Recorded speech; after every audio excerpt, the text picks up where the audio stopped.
Нигде в открытом доступе вы не узнаете бесплатно, как все это делается. А мы с вами все это разберем прямо сейчас.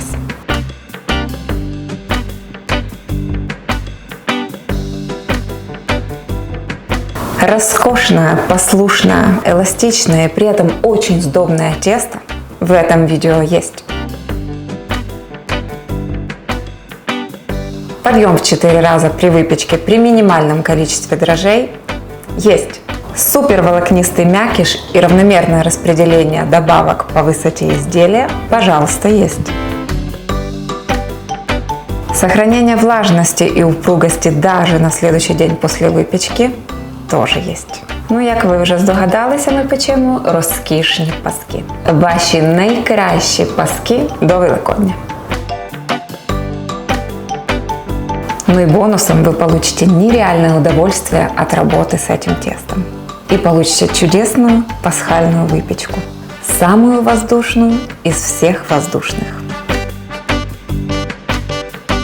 Если вы еще здесь и вам интересно, оставайтесь до конца видео. Ну и, конечно, не забудьте подписаться. Уже читаю ваши комментарии и жду ваши сердечки. Итак, погнали!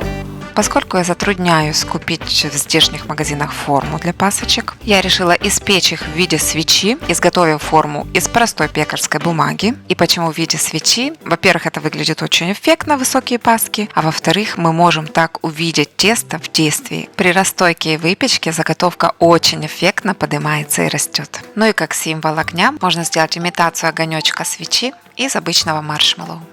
Утром накануне дня выпечки начинаем готовить тесто. Да, тесто готовится в 2 этапа. Сдоба такого уровня не любит спешки. Первый день готовится основное тесто, второй день только выпекается. Для того, чтобы получить свежую выпечку завтра, утром сегодняшнего дня смешиваем в большом стакане или в небольшой миске 10 грамм свежих дрожжей, 100 мл молока и 100 грамм муки. Лучше всего взять муку с содержанием белка 12% и более. Обычно это мука для пиццы. Так получится очень мелкопористый мякиш и совершенно бесподобное тесто. Но если у вас такой муки нет, из обычной вашей домашней муки тоже получится. Я пробовала и получилось замечательно. Хоть мякиш был не таким мелкопористым. Все же из муки для пиццы получается лучше. Смешав ингредиенты для опары, оставляем ее созревать на 6 часов при комнатной температуре. За это время она успеет здорово вырасти, а потом немного опадет. Будет очень голодной, и это тот самый момент, когда она будет самым активным образом вести себя в тесте.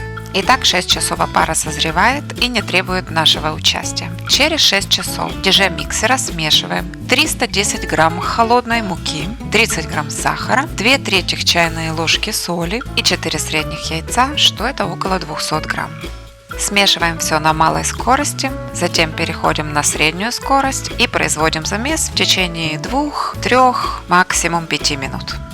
Ингредиенты должны собраться в ком, а потом начинать вот так размазываться по стенкам дежи. Это нормально, как только это произошло, выключаем, собираем тесто со стенок, укрываем пленкой, чтобы тесто не заветрилось, и отправляем в холодильник вместе с созревшей и уже опавшей опарой. Охлаждаем мы для того, чтобы при основном замесе тесто как можно меньше нагревалось. Замес будет длительным, и если тесто нагревается выше 26 градусов Цельсия, клейковина начинает разрушаться, а нам этого не нужно. И еще в течение этих 30 минут в холодильнике произошел аутолиз, что значительно укорачивает время замеса. Итак, остывшее в течение получаса тесто начинаем замешивать на средней скорости миксера, по ложке добавляя охлажденную опару.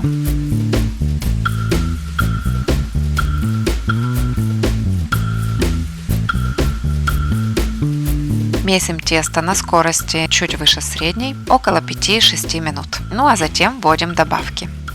Заранее ничего готовить не нужно, делаем все во время замеса. Очищаем цедру со свежего апельсина и добавляем в тесто для аромата, а также и для цвета. По желанию можно добавить неполную столовую ложку коньяка, но в данном варианте я не добавляла. Вместе с цедрой в 2 приема вводим 100 грамм сахара. Затем по одному вводим 2 желтка. И я чуть не забыла добавить ваниль. Можно ваниль добавить в виде ванильного сахара вместе с сахаром, но я выбрала для такой выпечки уж использовать настоящий стручок ванили. На ощупь он должен быть свеженьким, не засохшим. Его нужно приплюснуть ножом, далее разрезать пополам и счистить все семена изнутри. Эти семена все очень бережно, аккуратненько сгребаем и отправляем в тесто. На данном этапе тесто месяца уже около 12 минут, и мне не нравится, что оно стало тепловатым. Да, планетарный миксер сильно нагревает тесто, потому перед добавлением холодного масла маленькими кубиками я предлагаю тесто отправить минут на 15 в холодильник. Просто для того, чтобы при дальнейшем замесе оно у нас не перегрелось. 15 минут будет достаточно для того, чтобы оно немножко отдохнуло и охладилось. Я прям с крюком, зачищая стенки дежи, отправляю всю дежу в холодильник. И далее, когда оно немножко подостыло, смотрите, какое оно прикольное, очень хорошо тянется, ну просто пленочка, паутинка. Продолжаем вводить последние ингредиенты. Вот если вы сейчас на это смотрите, я не верю, что вы не пойдете это готовить. Или может это я так фанатею только от теста и медитирую. Итак, продолжаем замес охлажденного теста и в 3 приема вводим 120 грамм холодного, нарезанного мелкими кубиками масла. Мы используем именно холодное сливочное масло для того, чтобы это дополнительно было охлаждающим компонентом для нашего теста, потому что оно далее продолжает нагреваться при замесе. А холодное масло все-таки балансирует температуру. Как только масло полностью вместилось, нам нужно ввести 3 грамма свежих дрожжей. Если у меня кубик 25-граммовый, я просто делю его соответственно на части, чтобы можно было взять 3 грамма, потому что весы не всегда показывают эти 3 грамма. Этот кубик нужно раскрошить, добавить в тесто и продолжать замес еще около 2 минут. Также для некоторого охлаждения теста можно в пакет на струне запечатать холодную воду со льдом и вот так приложить во время замеса. Но это уже, конечно, не очень удобно, не очень эффективно, но немножко помогает. Итак, после добавления дрожжей прошло 2 минуты замеса, и я выключаю миксер. Просто насладитесь этим тестом.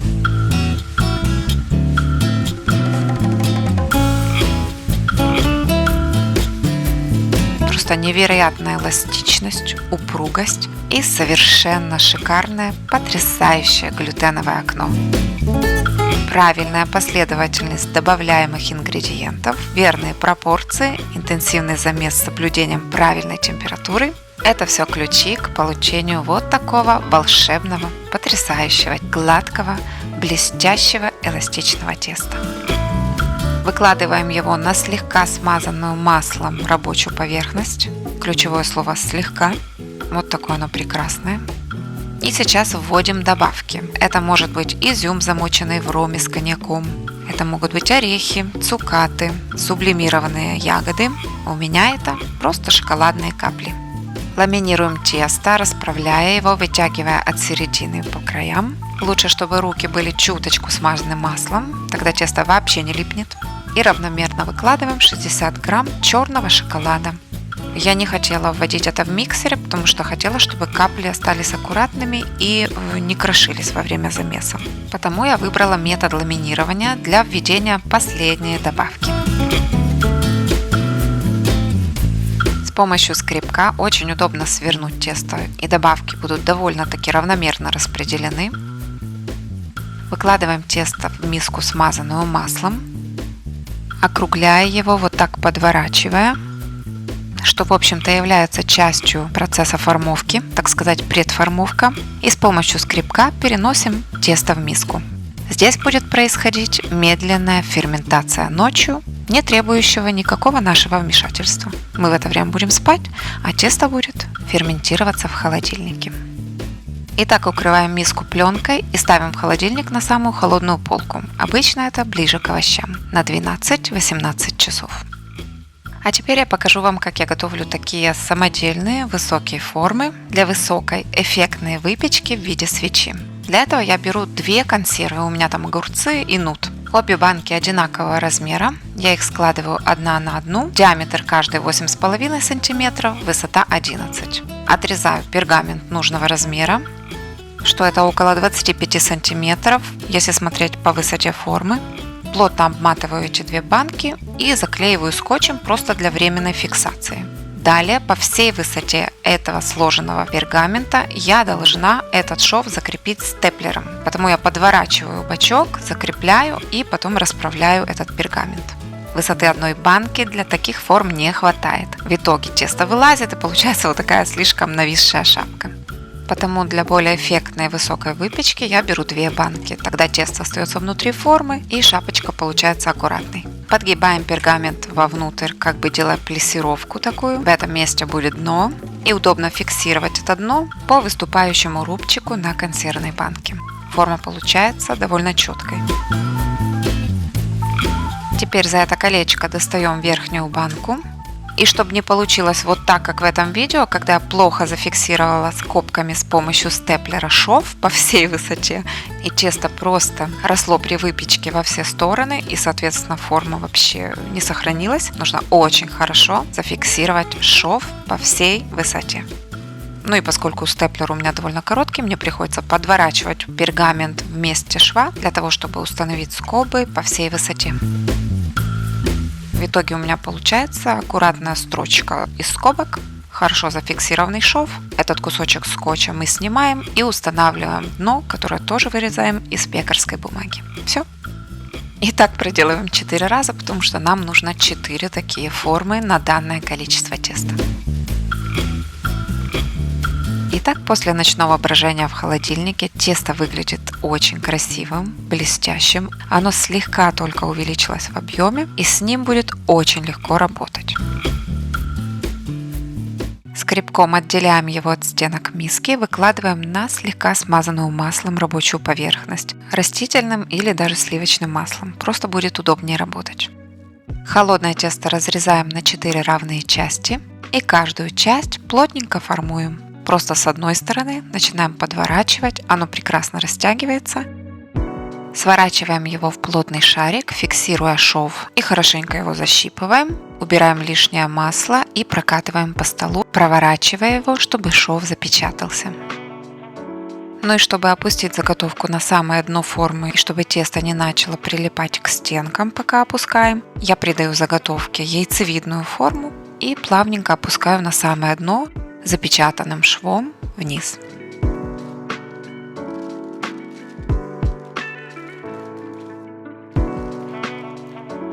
Еще раз покажу вам это прекрасное тесто. Посмотрите, какое оно эластичное. Работать с ним одно удовольствие. А для меня это настоящий кайф.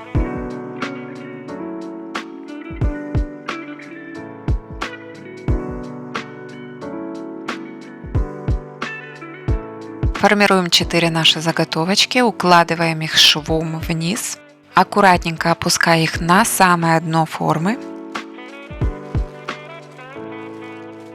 Я выкладываю их на небольшой противень, на котором я их и буду печь. Укрываю сверху все-таки пленкой, чтобы не заветрилась шапочка, и оставляю на расстойке на столе при комнатной температуре. Да, это может занять несколько часов в зависимости от температуры на кухне. Я рекомендую обозначить уровень заготовки в форме, и примерно за 2 часа мои заготовки поднялись вдвое. Это самое время, чтобы отправлять их в духовку. Духовка должна быть предварительно разогрета до 200 градусов Цельсия. При загрузке заготовок в духовку понижаем температуру до 160 и отправляем все 4 заготовки на этом противне на выпекание при 160 градусах Цельсия, режим вверх-вниз.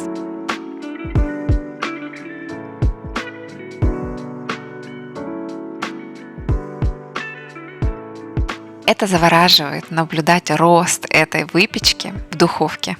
Время выпечки, конечно, зависит от размера заготовки и духовки. В моей духовке это заняло около 30 минут. У них хорошо пропекается дно и бочка, но шапочка все-таки остается немного светлая, потому что есть запас формы. Форму можно обрезать на 5 или 7 сантиметров. Но опять-таки никогда не знаешь, вдруг она выскочит из формы и получится опять нависшая шапка.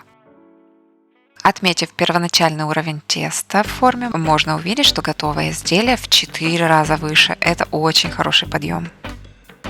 Это было бы очень душно сказать, что подождите, пока полностью остынет ваша выпечка, и тогда только раскрывайте. Да, подождите, пусть немного остынет, но еще теплой откройте ее. Это же просто кайф. Ладно, не говорю все 4, ну хоть одну. И посмотрите только, какие получаются волокна. Ну, вы заценили?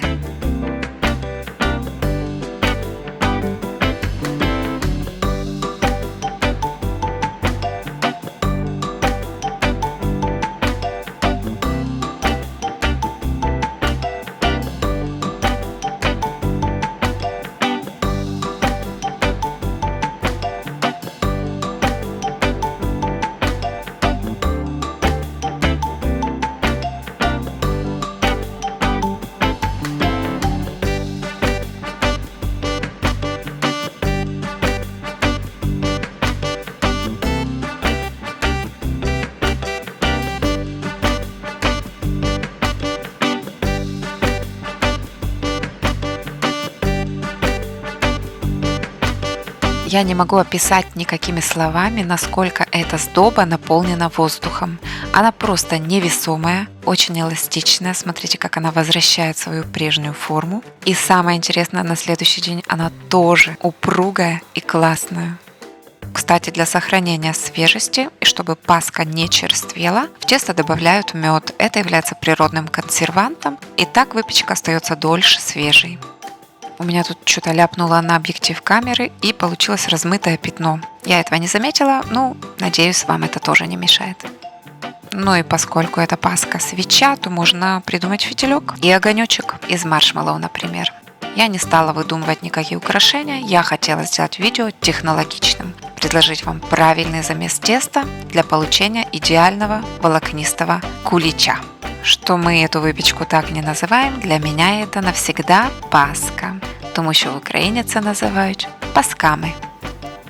Я уверена, что у каждого из вас после этого видео получится шикарная пасхальная выпечка, потому что вы теперь знаете, как правильно производить замес. От всей души рекомендую вам испечь и насладиться. Украшайте по вашему усмотрению, благо есть много вариантов. Глазурь на основе желатина была в моем прошлом видео про паски, и там еще были цветы из маршмеллоу. Это выглядит очень эффектно. Ну или можно сделать простую глазурь и сделать ее вот такую, как на панеттоне. Ссылочки на оба эти рецепта будут в описании под видео. Если развернете, увидите. Всем желаю светлой Пасхи!